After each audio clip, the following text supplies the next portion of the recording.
All right, this is the copyright disclaimer.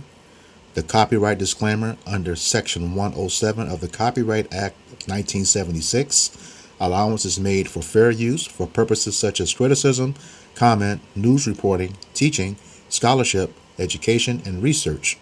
Fair use is a use permitted by copyright statute that might otherwise be infringing.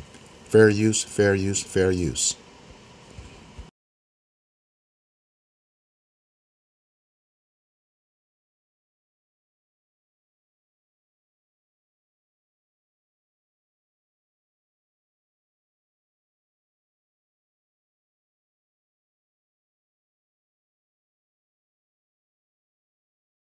It's so weird watching black people get mad at white people for starting functioning white communities. It's like, you know how happy we'd be to see black people start a functioning black community? No, you know what's really weird is when white people try to get on this app and pretend that every time a successful black community has been started, white people didn't jump in and destroy it. Don't believe me? We have multiple examples. Let's start off with Lake Lanier. Lake Lanier looks beautiful, doesn't it? It was a wonderful black community until it got too successful. And then white people ran the black people out of their community, dammed up a river, and flooded their town. It's all right, though. Tons of white people lose their lives every single summer. I don't know why I find it so funny. I do. I find it hysterical. Dumbass white people enjoy their lives on this lake, and the souls of black people take their lives. But there's more. What about Greenwood? You know, Black Wall Street.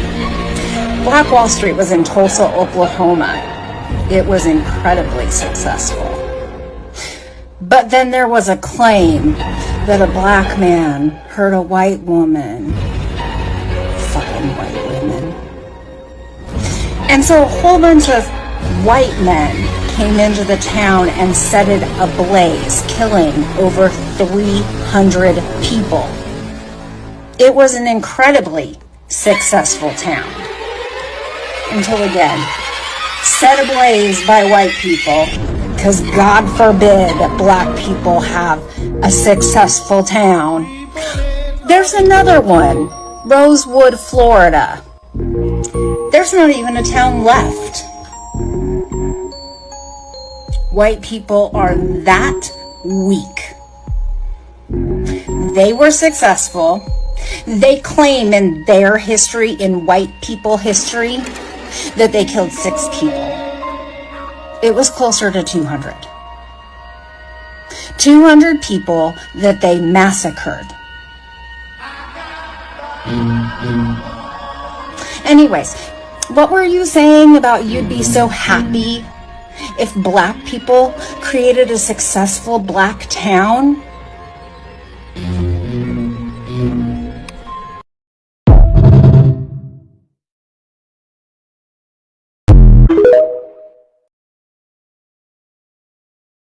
Why did North Carolina had black towns richer than white towns? They erased them, and never told you why. Princeville, North Carolina, founded 1885 by freed slaves. First town in America chartered by black people. Successful farms, black-owned businesses, their own government. Then Hurricane Floyd hit in 1999. The town flooded. But white towns upstream had levees for decades. Princeville got nothing. FEMA offered buyouts to erase it permanently. 5 generations gone. Durham's Parish Street, Black Wall Street of the South.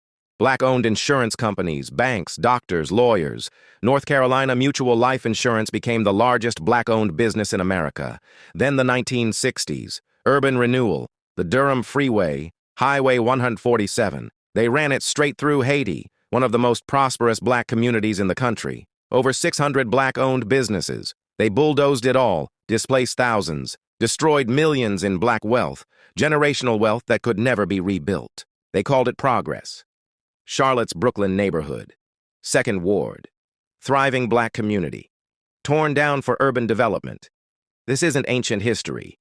People alive today remember when the government came with bulldozers. You learned about the Civil War, about segregation. But did they teach you about Princeville, Haiti, Black Wall Street, and Durham? No. Because if you knew they deliberately destroyed black wealth, you'd demand reparations. Comment your state. Let's expose every black town they erased. Follow for the history they're terrified of you learning. This is a list of 5 black towns that were destroyed to create structures of white progress. Oscarville, Georgia, was burnt down in 1912 after a white woman was found unalive. The assumption was that a black man violated her. Later in the 1950s, the Beaufort Dam was built, flooding the remains of the town to create Lake Lanier. Benson, Alabama, flourished with businesses, schools, and churches until 1926, when the construction of the Martin Dam submerged the town to create Lake Martin. Seneca Village, New York, boasted homes, churches, and a school until the 1850s, when the city seized the land through eminent domain to create Central Park. Susanna, Alabama, another casualty of white progress, met its end in the 1960s with the construction of the Martin Dam, displacing its residents and erasing their vibrant community from the map. Vanport, Oregon, represented hope and opportunity until a catastrophic flood in 1948 wiped it away.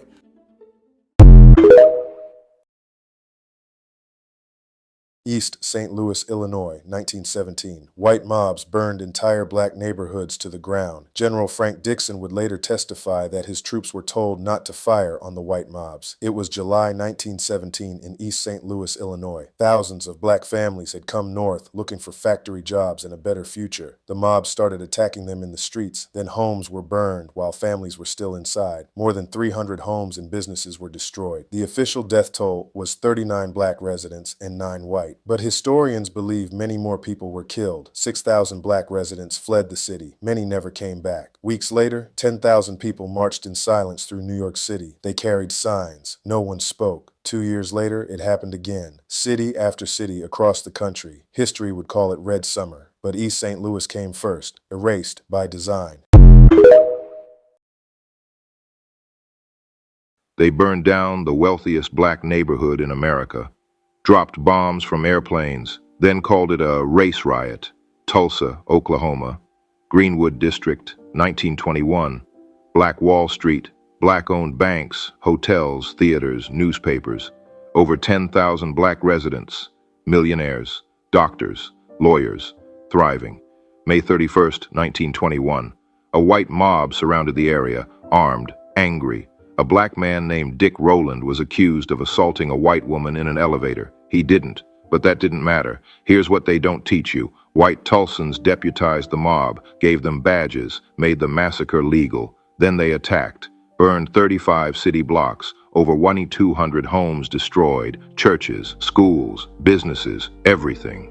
And then they used airplanes, dropped firebombs and turpentine balls from the sky onto black families running for their lives, the first aerial bombing of American citizens on American soil against black people, over 300 black people murdered, some estimates say 800. They buried bodies in mass graves. The state covered it up for 75 years. Didn't teach it in Oklahoma schools until 2002, and they called it a race riot, like both sides were equally responsible, like black people burned down their own wealth. Your ancestors built an empire. White supremacy couldn't compete, so they bombed it from the sky and erased it from textbooks. Drop A if you're tired of them calling massacres riots. Follow for the black Southern wealth they destroyed and the truth they buried. Did you know black towns across America were flooded on purpose? Not by storms, but by dams, lakes, and development projects. Oscarville, GA, a thriving black town wiped out in 1912. Later drowned by Lake Lanier in the 1950s.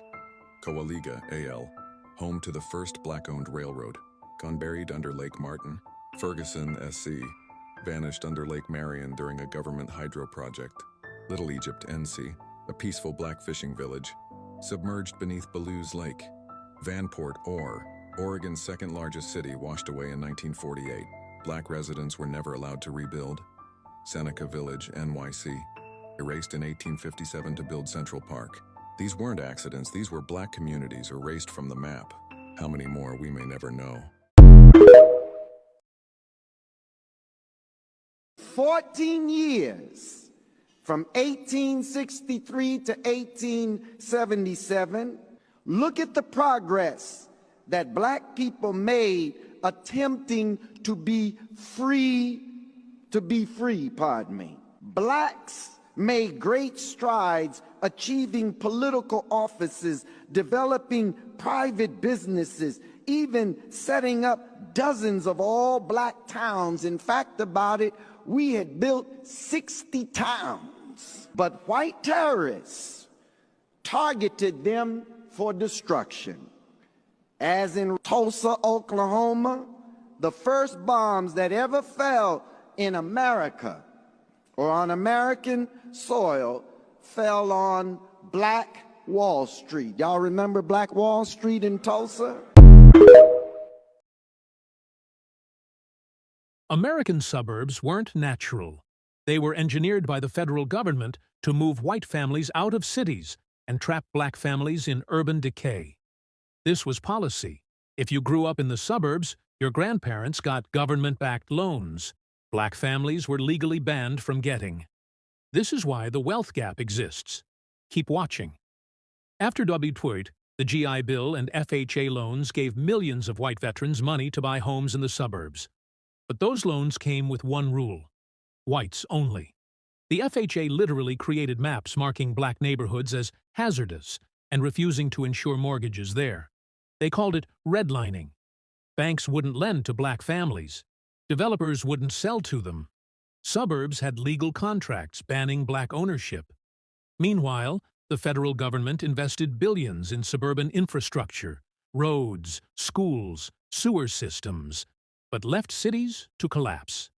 White families built generational wealth. Black families were locked in decaying neighborhoods with no resources. By the 1970s, suburbs were rich and white. Cities were poor and black. People call it natural migration. It was government policy. Your parents' house in the suburbs, funded by a racist federal program. If your family owns a home in the suburbs, it was built on a system that excluded black people by law. Comment what suburb you're from. Follow and share. This is the blueprint of American inequality. White people didn't destroy Seneca Village to build a park. They built a park to erase black people.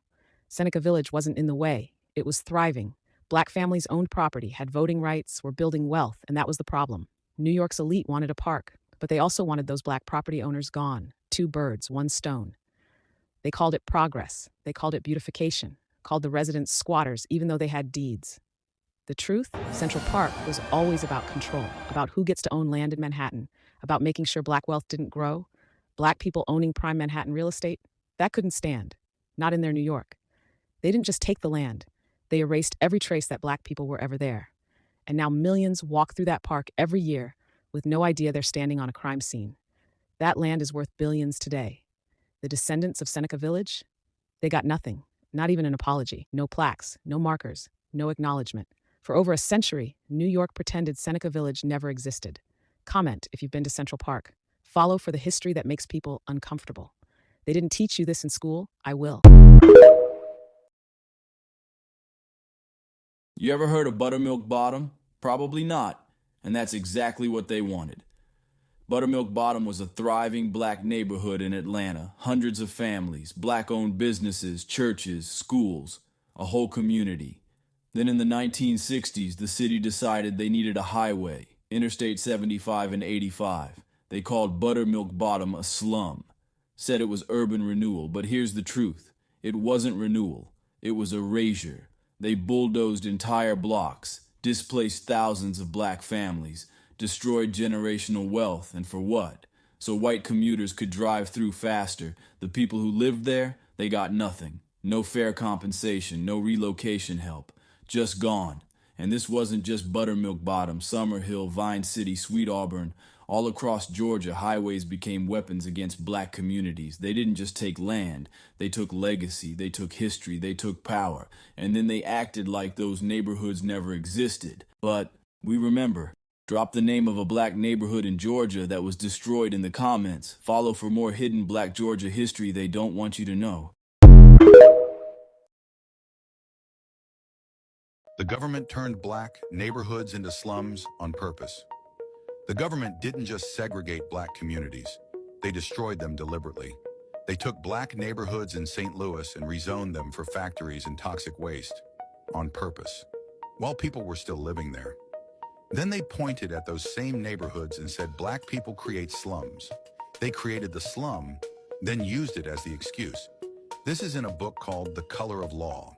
They never assigned it in any school in America. Press the orange cart below. Rep the hidden history at drowntownsmerch.com. Link in bio. This is the Birmingham, Alabama airport. Planes take off from here every few minutes. Families travel. Business deals happen. Vacations begin. But this runway wasn't built on empty land. An entire black community used to stand right here. It was called Shiloh. People didn't just live here. They owned homes here. They built churches here. They buried their loved ones here. For decades, it was a tight-knit neighborhood on the edge of Birmingham. Then the airport expanded. City officials called it economic growth. They used eminent domain.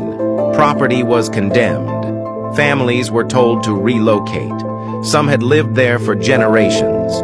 By the early 2000s, the houses were gone, streets erased, church buildings demolished. The land was cleared, paved, and turned into runways. Today, jets lift off where living rooms once stood. Taxiways stretch across what used to be front yards. And unless someone tells you, you would never know Shiloh was here. Progress took flight, but a community was grounded forever. A wealthy black city worth millions was deliberately destroyed by airport expansion and government harassment. It was called Kinloch, Missouri, and it was America's first black incorporated city. Founded in 1948 near Lambert Airport, Kinloch became one of the richest black communities in the Midwest. Musicians, athletes, business owners, doctors. Some residents owned private planes and luxury mansions. Black professionals who were banned from white St. Louis suburbs built their own paradise. Private clubs, successful businesses, beautiful homes. 6,000 people called Kinloch home. Money stayed in the community. Wealth grew for decades, but that prosperity made powerful people uncomfortable. Then in the 1960s, Lambert Airport wanted to expand. Officials used eminent domain to seize most of the town for new runways. Police raided homes without cause. City services were cut off. Residents faced constant harassment designed to force them out. The message was clear: leave or be pushed out. Most families had no choice but to sell and move away. Today, fewer than 300 people remain in what was once a thriving black economic powerhouse. Was this progress or planned destruction? And this was only one stop along a long forgotten road. What's your reaction to learning this history?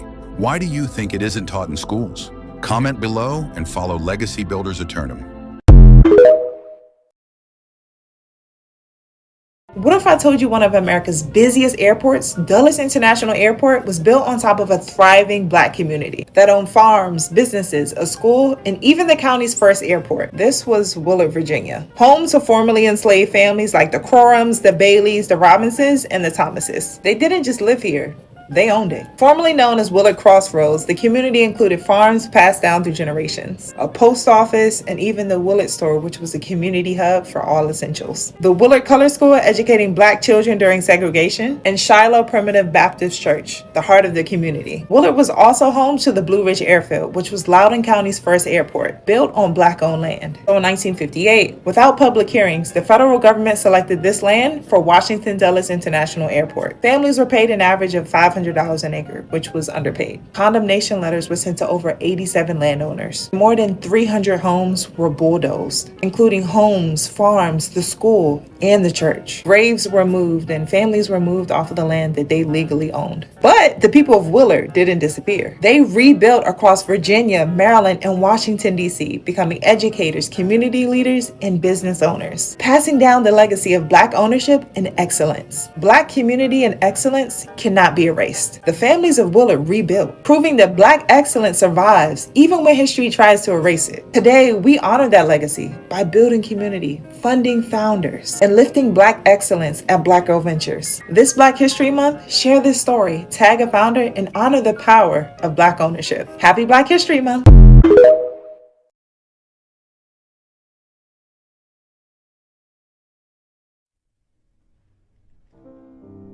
Welcome back to another episode of Gone But Not Forgotten, where we explore the destruction and extermination of over 80 black communities in America that they tried to hide. Atlanta's Hartsfield-Jackson Airport isn't just the busiest airport in the world. It's also built on the destruction of black communities. And make no mistake, the U.S. government and white officials chose to erase these neighborhoods for profit and power. In the 1950s and 60s, white mayors like William B. Hartsfield and real estate moguls like Asa Candler partnered with the federal government to expand the airport. They didn't take empty land.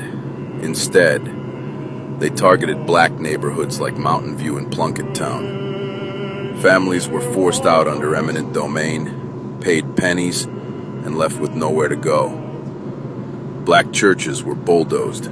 Black-owned businesses vanished. Generations of wealth were stolen in broad daylight. This wasn't an accident.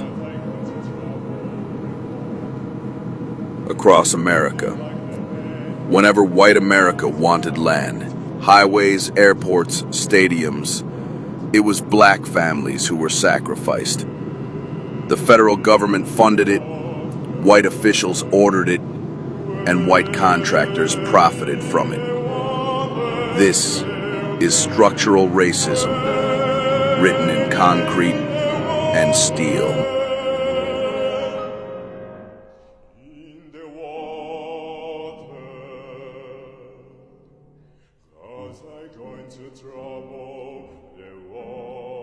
The names Hartsfield and Candler are honored on the walls, but the names of the black families they destroyed, erased. Like and subscribe for more history as we explore over 80 destroyed black communities in America that they tried to hide.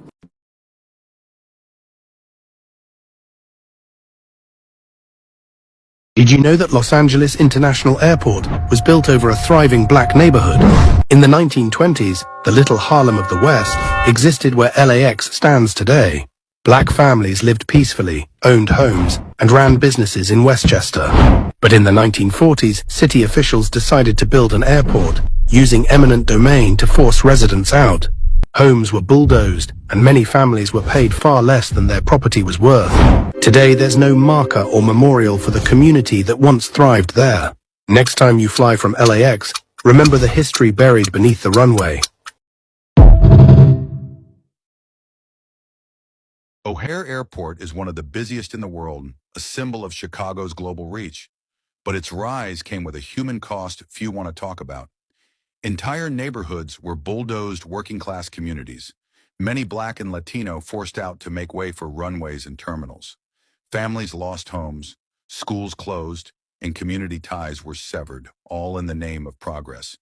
The city promised relocation and compensation, but for many it wasn't enough. O'Hare's growth wasn't just about flights and commerce. It was about clearing space for economic power, no matter who got left behind. Today, the airport shines, but the stories of the displaced remain buried under concrete and asphalt. Chicago traded homes for hangars, and some communities never recovered. Yet in the heart of this new Chicago, voices refuse to be silenced. People gather, share their stories, and fight to remember what was lost. We reclaim our history, our stories. We won't let them fade into the shadows of skyscrapers and planes. The city shifts and evolves, but its true heart beats in the memories of its people. Through these stories, the essence of displaced communities lives on, a reminder that places may change, but their spirit persists. Would you fly out of an airport built on top of a black town? That's what happened to Norfolk's black neighborhood of Compostela Heights in Virginia. In the early 1940s, this was a thriving black community, homes, businesses, and churches. But when the U.S. Navy decided they needed land to expand the nearby airfield, black residents were forced to sell or were evicted under eminent domain. Their community was bulldozed, and their history erased. Today, the area is part of the Norfolk International Airport. Thousands of flights take off and land every year, but almost nobody knows an entire black neighborhood used to exist there. This wasn't progress, it was removal. Follow if you think these communities deserve to be remembered, not paved over. It's important for us to keep telling these stories. We need to honor those who lost so much in the name of progress. When we look at the maps, we don't just see lines and plots. We see lives and legacies uprooted. Restoring these stories is crucial for our collective memory. It's about acknowledging the past to ensure a fairer future. By reclaiming our history, we reclaim our power. This isn't just about the past, it's about teaching the future to do better. Our stories deserve to be heard, to never be forgotten. You drive past the Pentagon every day and have no idea you're passing over a stolen black town. That building isn't just a military headquarters. It's a grave marker for a community called Queen City. Queen City sat in East Arlington, a thriving black-owned town, homes, churches, businesses. They built their American dream brick by brick. If this is history you were never taught, hit follow now, because this gets buried on purpose. In 1942, the U.S. government showed up with a vision. They preached freedom overseas while erasing black Americans at home. They used eminent domain, which really means we're taking your land. Families were given 30 days to leave. Then bulldozers erased everything. Today, highways sit where living rooms once were, all beneath the Pentagon. So ask yourself, was this national security or racism wrapped in a war excuse? They want this buried under asphalt.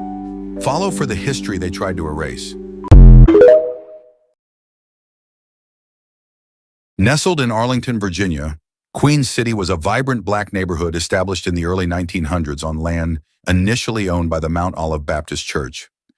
By the late 1930s, Queen City had flourished into a close-knit community of approximately 900 residents, encompassing homes, businesses, and churches. In 1941, the federal government seized the land to construct the Pentagon, displacing 903 residents and demolishing 218 homes. Today, the physical traces of Queen City have vanished, but its legacy endures through the stories of former residents and their descendants. Queen City exemplified resilience and community spirit. Honoring its history is crucial for understanding Arlington's diverse heritage. While Queen City no longer exists physically, its memory persists, reminding us of the importance of preserving and acknowledging our shared history. They blasted 90 black patients with 20,000 x-rays worth of radiation in a single hour. Doctors then withheld pain medication so the Pentagon could collect cleaner data. From 1960 to 1971, at the University of Cincinnati, 90 cancer patients walked in hoping for treatment. 60% black, poor, trusting the doctors. What they got was 20,000 x-rays worth of radiation blasted through their entire body in a single hour. Not to treat their cancer, to simulate what would happen to soldiers in a nuclear war. The Pentagon paid for the whole thing. Patients were even positioned like soldiers bracing for a bomb. This is where it gets unforgivable. Doctors did not give them medication to stop the nausea and vomiting. Not because they forgot, because the Pentagon needed cleaner data. 21 patients were gone within the first month. A federal judge later compared the doctors to Nazis and cited the Nuremberg Code. The families settled for millions. A memorial went up, then it got moved behind a parking garage and covered in bushes. Tuskegee was not a one-time crime. It was a template. If you want the stories they erased, follow now. What medical experiments did they run in your city and never tell you? Drop your city. I will find out. What if Black Americans discovered historical documents proving Washington, D.C. was built on Nacotchtank tribal territory belonging to Black indigenous people? This would make them the legal owners of America's capital city. The White House, Capitol Building, and Pentagon would suddenly fall under Black indigenous sovereignty. The federal government would become tenants, forced to pay rent or face eviction. Supreme Court decisions would require approval from Black tribal councils before taking effect. Federal agencies would operate under indigenous jurisdiction, not American law. Diplomatic immunity would protect Black tribal members from all federal law enforcement. This would create the most powerful indigenous nation in world history overnight. They could control American foreign policy and federal spending with complete authority. International law would recognize their sovereignty over the seat of American power. The entire United States government system would require complete reconstruction under Black indigenous constitutional authority. One land reclamation would transform the most powerful nation on Earth. Indigenous law would govern the former rulers. I recently learned that Lake Norman and Jordan Lake in North Carolina have towns submerged underneath, and not only were these thriving Black communities, but they also included thriving integrated communities, farming communities, small villages, and historic sites. I think it is horrific enough, insulting enough, that underneath almost every man-made lake in the United States was a thriving Black community or a thriving minority community. And it definitely adds insult to injury to then go on and punish communities that associate with the Black community or associate with those minority communities. And it really just goes to show how much is shaped by racism. Like, damn. I absolutely do wonder what those communities would be like today if they hadn't been flooded out. But if you didn't know that information before, now you do. They flooded an entire Black town in North Carolina, and nobody stopped them. 1960s, Lincoln County, the town of Long Island, a Black community that had thrived since Reconstruction. Duke Power wanted to build a dam, the Cowans Ford Dam. They needed land, so they took it. Over 100 Black families owned farms, churches, schools, cemeteries. The government said it was for the greater good, jobs, electricity, progress. But let's be real. It was erasure with a legal stamp. Eminent domain, that's what they called it. Families who'd owned land for a century were paid pennies on the dollar. Most had no choice. Leave or drown with your home. By 1963, Lake Norman existed. Long Island didn't. Today that lake is worth billions. Mansions line the shore. Wealthy people vacation where Black families were forced out, and almost nobody knows the truth. Lake Norman is beautiful. It's also a graveyard. You've been swimming over erased history this whole time. Comment if this is the first time you're hearing this. Tag someone who lives on Lake Norman. Follow for the truth they don't want told. That lake you vacation at, there's a Black town at the bottom, and they drowned it on purpose. 1940s, 1950s, the Army Corps of Engineers needed to build dams, create reservoirs, for the public good.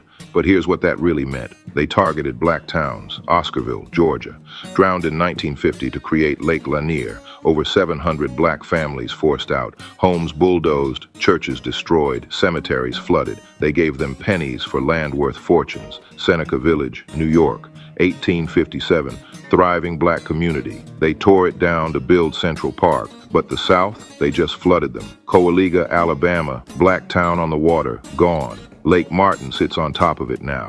White families boat over Black graves. And here's the evil part. They didn't just take the land, they erased the names. No historical markers, no memorials, no acknowledgement these towns ever existed. People swim in those lakes, fish in them, vacation in them, never knowing they're floating above stolen Black land, above drowned churches, above graves they never moved. Lake Lanier has one of the highest drowning rates in America. Some say it's cursed. I say it's haunted by the people they displaced and forgot. Your ancestors didn't just lose their land, they lost their entire towns. And white families built lake houses on top of the ruins. Comment the name of a lake near you. Follow for the Black southern towns they drowned and never mentioned again. Did you know the government once destroyed a thriving Black neighborhood of 20,000 people and then left most of it empty for 60 years? In 1959, St. Louis officials looked at Mill Creek Valley and called it blighted. But this wasn't a struggling area. This was a community where Black families owned homes, ran businesses, and built wealth together. The city promised something better: modern housing, economic development, a brighter future. So they demolished everything. 20,000 residents were forced out. Entire blocks of Black-owned shops, churches, and homes were erased. But here's what they didn't tell you. Most of Mill Creek Valley was never rebuilt. 60 years later, much of it remains empty lots and vacant land. The blight excuse was a lie. If the area was truly worthless, why wasn't it developed as promised? The truth is simple. The community wasn't the problem. The community was the target. Mill Creek Valley proves what happened to so many black neighborhoods across America. They weren't failing, they were thriving, and that's exactly why they had to go. How public housing was used to erase black neighborhoods. They didn't just build housing, they built over our neighborhoods. From the 1930s through the 1960s, cities across America claimed they were solving slum problems. In reality, they were targeting black-owned neighborhoods for demolition, replacing them with government-run public housing projects. The neighborhoods they chose weren't always crumbling. Many were stable, with black-owned homes, stores, and churches. But because they weren't white, they were labeled blight. In St. Louis, the Mill Creek Valley neighborhood, 20,000 black residents, hundreds of businesses, was raised for urban renewal. Residents were pushed into high-rise projects like Pruitt-Igoe, while their old land was sold for commercial and highway development. In Atlanta, the Buttermilk Bottom community was bulldozed in the 1960s. Public housing went up for a while, but much of the land was later redeveloped for offices and stadiums, not for the people displaced. Public housing wasn't a gift, it was a trade. Property ownership for dependency, community power for control, and long-term wealth for short-term shelter. Want me to expose how many U.S. public housing projects were built on top of destroyed black neighborhoods? The list is bigger than you think. Did you know Cincinnati's stadium didn't just rise from the ground? It rose on the graves of an entire black neighborhood that was wiped off the map to make it happen? If you didn't know, hit follow now, because this is the kind of black history they never taught us in school. Before Riverfront Stadium opened in 1970, the land around Cincinnati's riverfront was home to generations of black families. It was part of the city's historic West End, a thriving community filled with homes, churches, small businesses, and yes, burial grounds, where free black residents, Civil War veterans, and cholera victims had been laid to rest in the 1800s. But in the 1950s and 60s, city leaders launched an urban renewal campaign to clear the land for highways, parking, and a brand new stadium. They called it progress.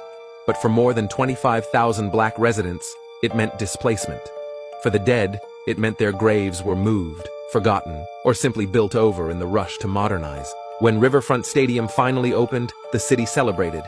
But what they didn't celebrate was the community that had to be erased to make it possible, and the burial sites that vanished without a trace. Like this, if your school never taught you this.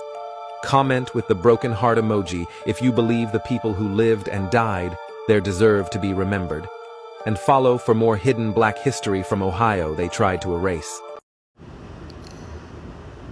This is the book of Obadiah, chapter 1, verse 10, and it reads, For thy violence against thy brother Jacob, shame shall cover thee, and thou shalt be cut off forever. Giving all praises, will, and honor to Yahweh, Bahashem, Yahushai, Bahashem, Rahah HaKadosh. Double honor to the apostles and elders of Great Millstone who rule well, in teaching me this 100% truth. Salutations to them and my fellow Akim who labor in this truth, week in and week out on the highways and byways. Also salutations to the hopeful elect of the scattered 12 tribes of Israel, scattered to the four corners of the earth, that be like unto the speckled bird, also known as your Israelite foreigners, and your so-called Negroes, Latinos, and Native Americans. To you, I say Shalom. This is your brother Ayashar Barazar from the Indianapolis branch of the Great Millstone, coming back at you with another lesson that is edifying to the elect body of the nation of Israel. And starting off, this is another installment of our camp series called For Thy Violence Against Thy Brother Jacob. All right, and this is where each week we go through the treacherous, the violent, and reckless history and deadly history that Esau Edom has put on the children of Israel. Okay, here in the United States, or Babylon the Great, as we call it. All right, and this lesson is going to be a little bit different. Normally, we have we use an article and go through it, but what I'm going to do with this one is I'm going to do the lesson first, and then after the lesson, you'll see a medley of violent acts that Esau Edom, the so-called white man, did to take land from us. Now, when I say that, I have to be very clear. A lot of this land, just like they did with the Native Americans, the U.S. government was complicit, directly or indirectly. Either way, they were complicit with it. All right, and this is why, we keep telling Jake, we've done enough of these videos, okay, to know that the United States government has had a hand in the demise of us over here on this land. And then they talk that nothing is fair when it comes to us. Okay, absolutely nothing. Okay, a lot of your highways, okay, major highways ran through our neighborhoods. Look up the Highway Act of 1956. Okay, a lot of your stadiums, okay, these man-made lakes, these big parks, like Seneca Village, which is now Central Park. All right,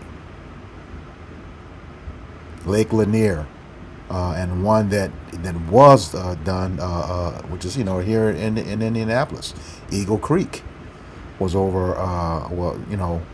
Was a black neighborhood was there. I was listening to some lady talking. She goes out on her boat and she's like, yeah. And when it's real clear outside, you can see the tops of trees in the houses under the lake. And I'm like, oh shit, let me look that up. And lo and behold, Eagle Creek was formerly a black neighborhood. But you have to search it on the internet. You're not going to find anything written on it, or at least I couldn't at the time doing the search.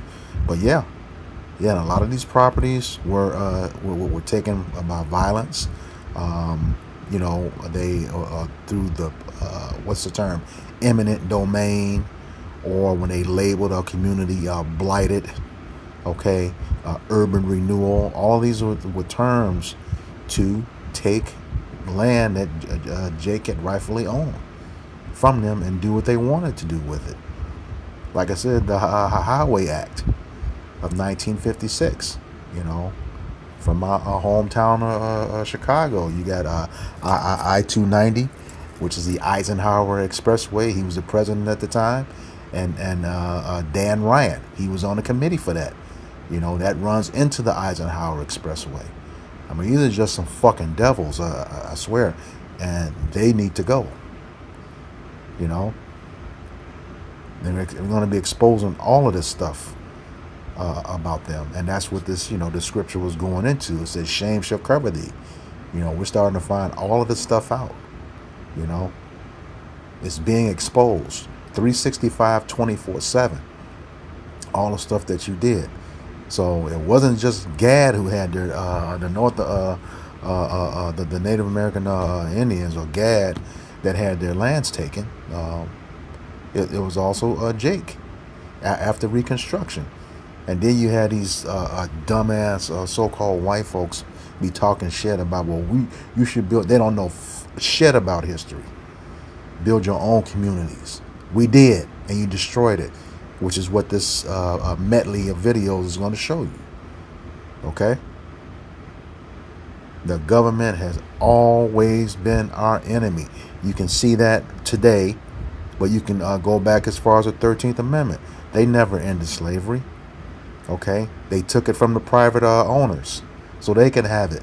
Read the 13th Amendment. Slavery is over except you become a felon. That's what they did. And then what's that? The Emancipation Proclamation went through Congress January 1st, 1863. Okay? Texas was the last one to approve it, June 19th, 1865.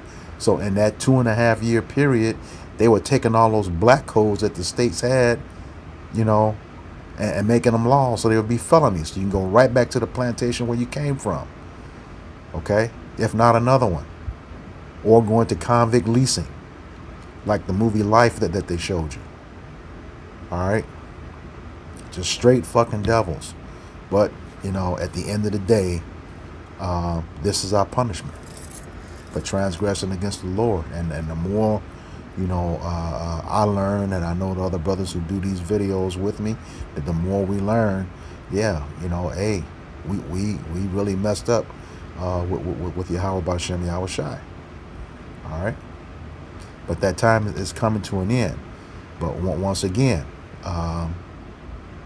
Jake keeps running to the government for reparations. You're not going to get reparations from the organization that is responsible for you having to have it, or needing it, or wanting it. They put you in the position on purpose, okay? And it's going to make sure that you don't get out. This is something that I found. I knew about this a while ago. This is a House Resolution number 4321. It was under the 118th Congress, which convened in 2023 and 2024. So this is recent, okay? And it's legitimate because if you see the little red, white, and blue logo that says congress.gov, that's where it's taken from. You can link it right to that site, okay? But I got it from ChatGTP because they're going to go into this a little bit more details on it. But it says, for the 118th Congress, 2023 to 2024, H.R. 4321, H.R. meaning House Resolution, was the No Bailouts for Reparations Acts, okay? The official title, to prohibit the United States government from providing bailouts or other financial assistance to any state or local government that enacts any law providing reparations for slavery and for other purposes. Now, what you have to keep in mind is there were two locations that had openly expressed paying reparations to the descendants of slaves. One was California, okay, and the other one was Evanston, Illinois. All right. Now, keep in mind, at the same time that this bill is going through, or is being put out there, you had the case for the survivors of the Black Wall Street massacre from 1921. Okay, at the time that that case had started with the Oklahoma Supreme Court, 3 of the survivors were alive. Okay,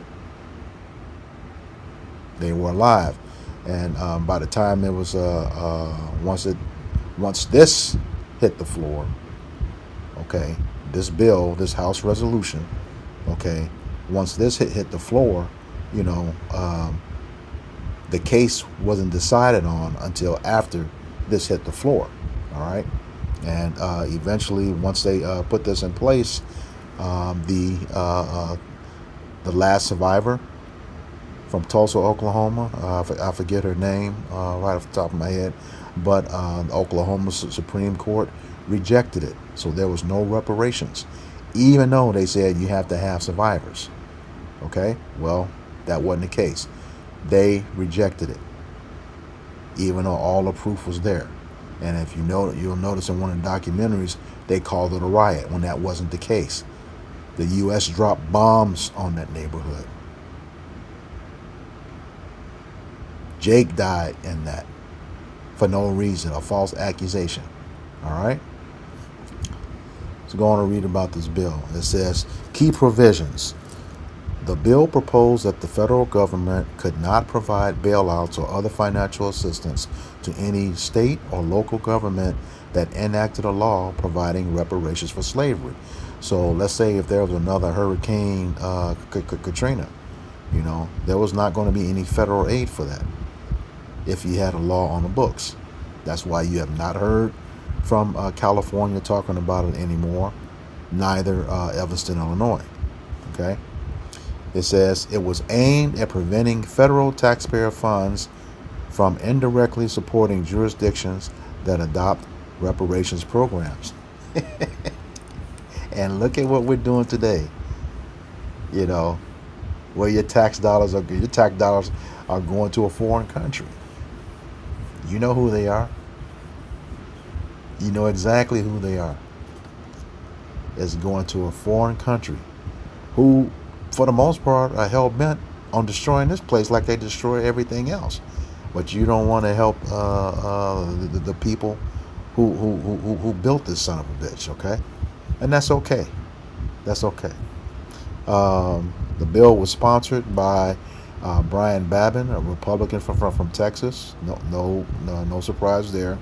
Says the bill had 14 original co-sponsors, all Republicans. Okay, it was introduced June 23rd, 2023. Okay, and like I said, the case for Tulsa, Oklahoma, the reparations case for that was already in progress. It says, referred to the House Committee on Oversight and Accountability. It did not receive a House vote, did not pass committee, and did not become law before the end of the 118th Congress. Doesn't matter. Okay? Doesn't matter. It was out there that they were going to stop it, and they can surely stop it now. All right? Because they control the House, the Senate, and the executive branch. Okay?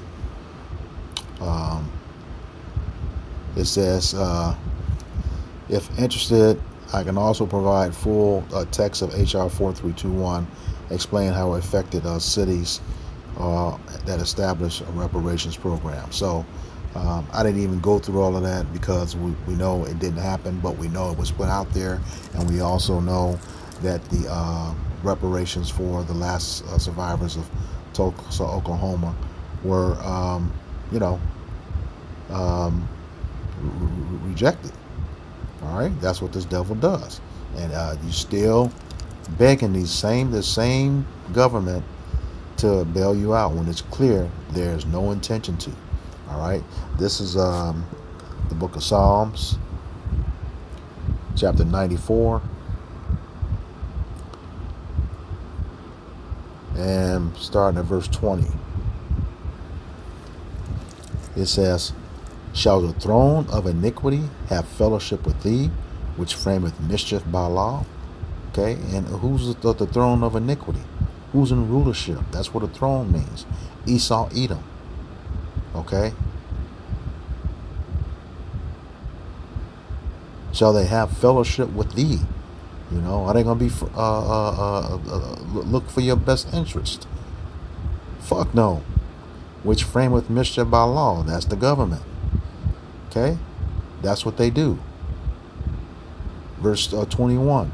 They gather themselves together against the soul of the righteous and condemn innocent blood. All right, they did it with this House resolution. Okay, you know, they just did it with the 15th Amendment, the Voting Rights Act. Okay, they're going for the 14th Amendment, naturalized citizenship. All right. So it's like, you know, once they turn that over, where do they send Jake? They don't plan on sending you nowhere. They plan on putting you in those concentration camps and killing you. Because they can't say, if they took you from the west coast of Africa, okay, that's going to prove that you're the Israelites, okay? At least from the southern kingdom, okay? If you got a copy or you can access a 1747 Negro land map, you know, you had the slave coast of Judah, Wida as it says. That's right there. You know, it's right there where they took us from and brought us over here. Okay? 1747 Negro land map. Okay?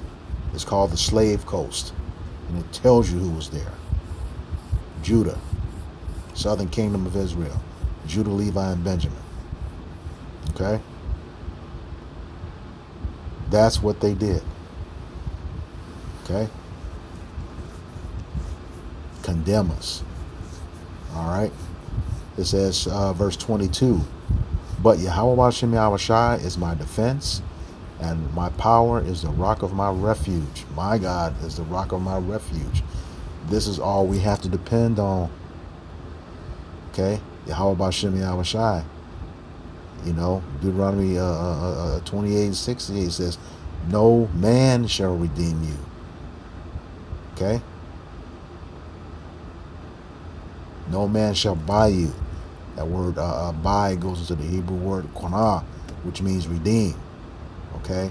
And you get the precept for that, Isaiah 47.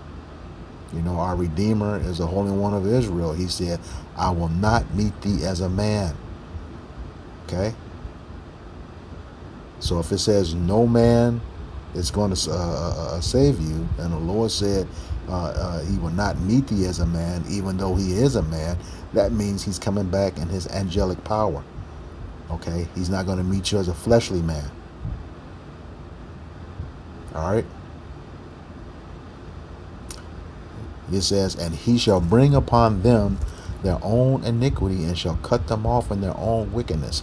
Yea, Yahweh our power shall cut them off. So yeah, the Lord's coming back. You know, he's fucking up you heathen nations. Especially you, Esau, Edom, the so-called white man. Especially you. Scripture say, what's that? The Zondervan Compact Bible Dictionary says Edom is the only neighbor of the Israelites, the only nation that will not receive mercy. And that's you all. You are not going to receive any mercy. James 2:13. Okay? You are not going to receive it. Okay? This is the book of Micah, chapter 2.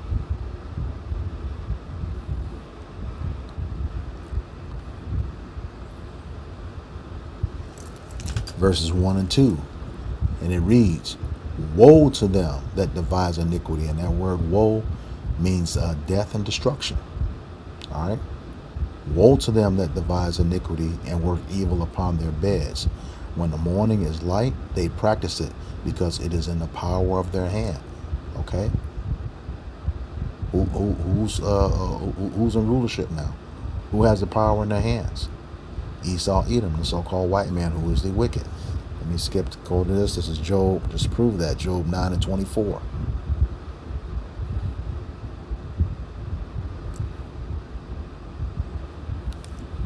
And it reads, the earth is given into the hand of the wicked. Who is the wicked? Esau, Edom, according to Malachi 1:4. The so-called white man. All right, he's not actually white, he's red, according to Genesis 25:25. Okay, he covereth the faces of the judges thereof. Who's the head judge? Yahushua. Okay, our Lord and Savior, the Redeemer. Okay, how did you cover his face? You put Caesar Borgia in place of him. You know, the so-called white man. That's how you covered it. All right. If not, where and who is he? So now that we know who you are, we know where you are, in control of the earth. All right, so-called white man. All right, back to Micah, chapter 2, verse 2. He says, and they covet fields and take them by violence. That's exactly what you're going to see in this medley of videos that's going to follow the lesson. Okay, and take them away. So they oppress a man and his house, even a man and his heritage. Okay, he took away any his home. You know, didn't pay him anything for it. There was no generational wealth. Okay, when you did that, you just took the land using your unrighteous decrees, according to Isaiah 10:1. You just took it. But you know, when you go back to the curses, that's what this is about. This is Deuteronomy chapter 28 and verse 29.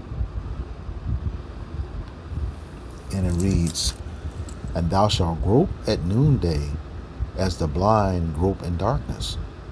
And thou shalt not prosper in thy ways, and thou shalt be only oppressed and spoiled evermore, and no man shall save thee.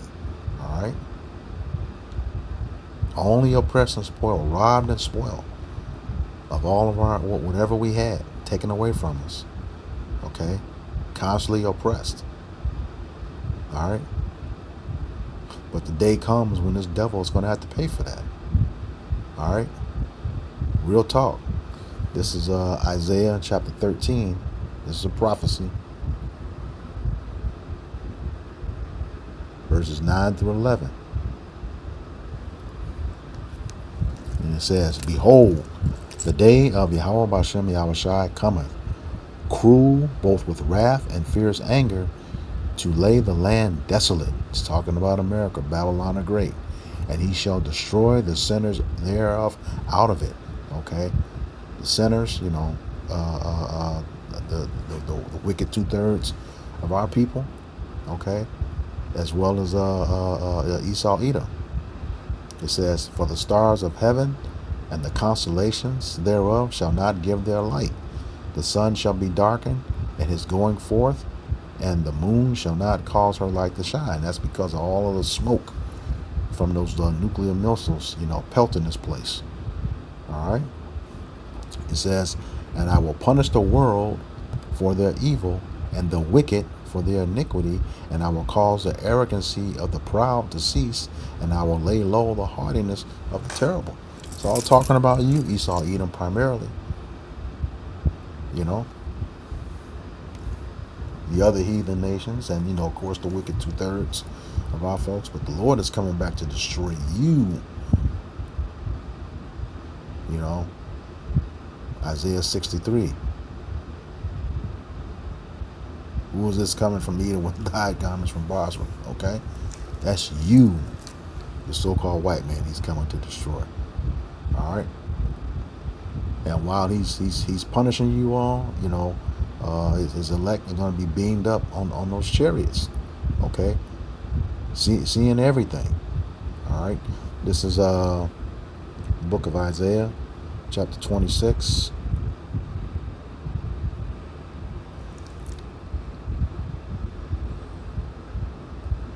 Verses 20 and 21.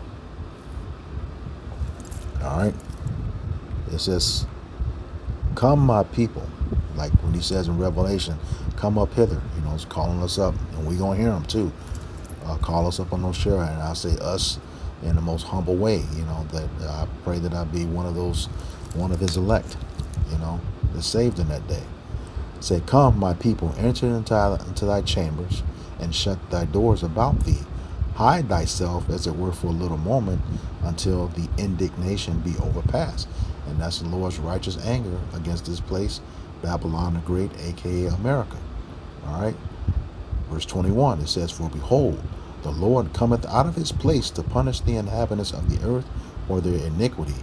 The earth shall also disclose her blood, and shall no more cover her slain. There's going to be a lot of dead bodies laying around when the Lord come back and do his damage. And that's on top of, you know, the nukes hitting this place. All right. Yeah, all these countries are going to turn against you, America. All these countries are going to turn against you, and it's not going to be pretty, you know. And we're going to see it, just like the scriptures say. This is the book of Psalms, chapter 94, and chapter 91. I'm going to start at verse 7. And it says, 1,000 shall fall at thy side, and 10,000 at thy right hand, but it shall not come nigh thee. So we're going to see the destruction and the death. Okay? It says, Only with thine eyes shalt thou behold and see the reward of the wicked. So we'll be looking out of those chariots. Okay? He says, Because thou hast made Yahweh Bashem Yahushai, which is thy refuge, even the Most High, thy habitation. Okay? Meaning that, you know, hey, we trust in the Lord. We sought refuge from him. You know, take us from the snare of the fowler, you know, which is Esau, Edom. Okay? His traps. It says, There shall no evil befall thee, neither shall any plague come nigh thy dwelling. Okay? And then the plague, one of the plagues is those nuclear missiles. Okay? It won't be able to harm us on those chariots. Okay? It goes on to say, For he shall give his angels charge over thee to keep thee in thy ways. All right? And that's, you know, when the Lord comes back, according to Malachi 24, the elect is going to be gathered. Okay? all those angels in the chariots, the host of Yahweh Bashem Yahweh Shai. That's his army. Okay. Verse 12 says, "They shall bear thee up in their hands, lest thou dash thy foot against a stone." Okay. We will be well protected when he returns. Okay. And then once that indignation is passed, like it said in Isaiah chapter 26, verse 21, we're gonna come back down in those angelic bodies and go to work on you heathens, especially you Esau Edom. No fucking mercy whatsoever, none whatsoever. You're gonna pay for everything that you did. All right. This is the book of Isaiah, chapter 14.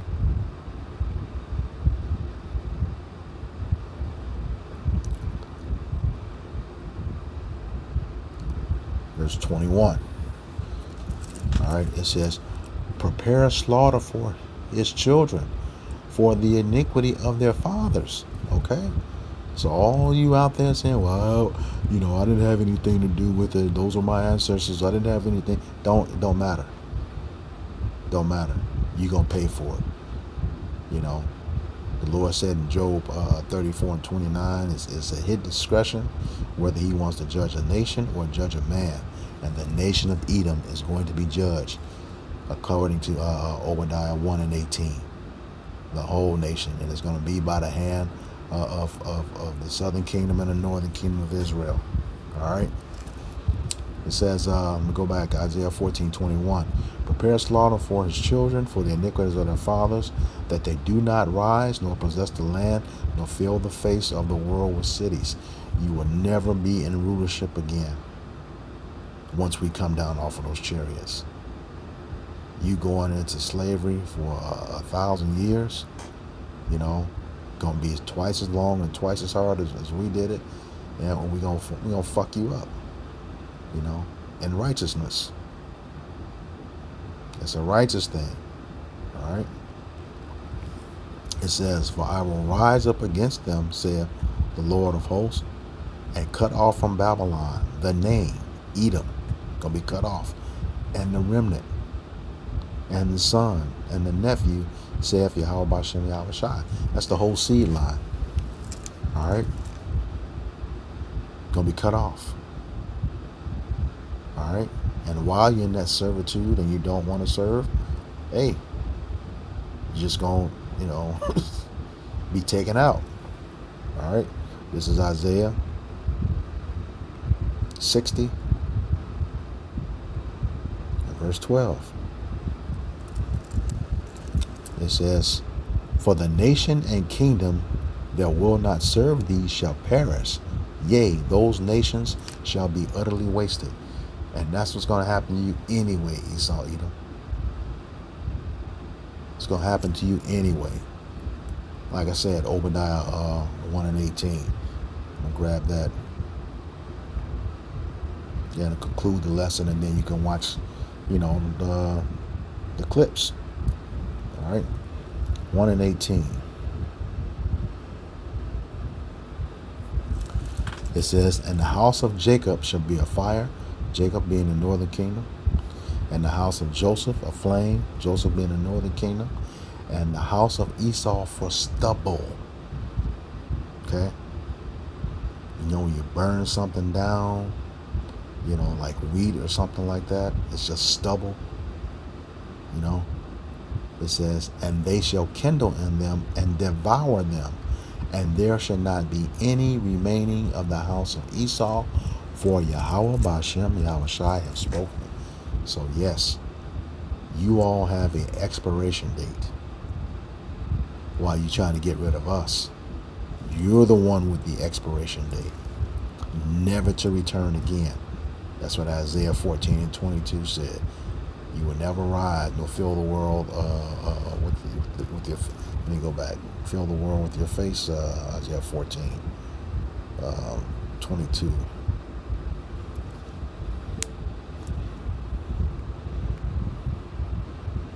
Yeah, that they do not, for 21, it says that they do not rise, nor possess the land, nor fill the face of the world with cities. You never be in rulership again. You have nothing to look forward to but intense, strenuous servitude. Okay? All damn day long, except on the Sabbath.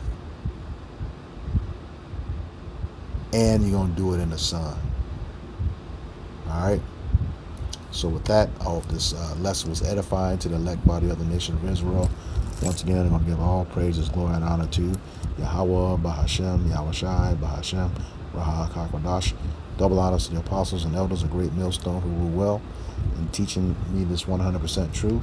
Salutations to them and my fellow Akim who labor in this truth week in and week out on the highways and byways. Also salutations to the hopeful elect of the scattered 12 tribes of Israel, scattered to the four corners of the earth, that be like unto the speckled bird, also known as your Israelite foreigners and your so-called Negroes, Latinos, and Native Americans. To you I say Shalom, Guam Yasharala, Abba Abba. Shalom, and the video history clips is coming up next. Shalom.